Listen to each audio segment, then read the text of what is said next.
Hi friends, আমাদের গাছের পেঁপে। আমার বরের খুব পেঁপের চাটনি খাওয়ার ইচ্ছে হলো, তো বলে পেঁপে পাড়তে যাচ্ছি। আমাদের কিন্তু অলরেডি পেঁপে পাড়া হয়ে গেছে, এই দেখো সব। পরে মনে পড়ে চলো ভিডিওটা করি। এখান থেকে সব থেকে যেটা ছোট এটা নিয়ে নিলাম, নিয়ে নিয়ে একটু ক্যালমা দেখানোর পরে তো ভালো করে ধুয়ে ধুয়ে গ্রেড করে নিয়ে পেঁপে সব কিছু ঠিকঠাক করেছি। ভালো করে ইউটিউবে একটা না 10টা ভিডিও দেখে নিয়েছি, কিন্তু কি জানি কেন আমার মধ্যে কোনো প্রবলেম ছিল, ভিডিওটা না সরি চাইনা ঠিক করে হতে পারে না, আমার বরের মনের মধ্যে হতে পারে না, আমাকেও ভালো লাগে না। আর একটু আই থিঙ্ক গন্ধটা, এটা কাগজি লেবু বলে, দিয়েছিলাম বলে হয়তো গন্ধটা লাগছে নাকি কি হয়েছে আমি বুঝতে পারলাম না, বাট খেতে রিয়েলি ডিসকাস্টিং হয়েছিল।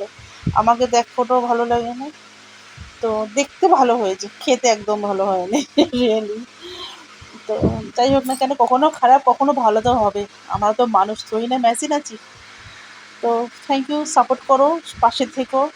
কোনো অভিযোগ হয়ে প্লিজ আমাকে বলে দিও, ছোট বোন, দিদি, ভাই, যা কিছু ভাবো না কেন পারি, তো বলে একটুখানি সাপোর্ট করো। বাই।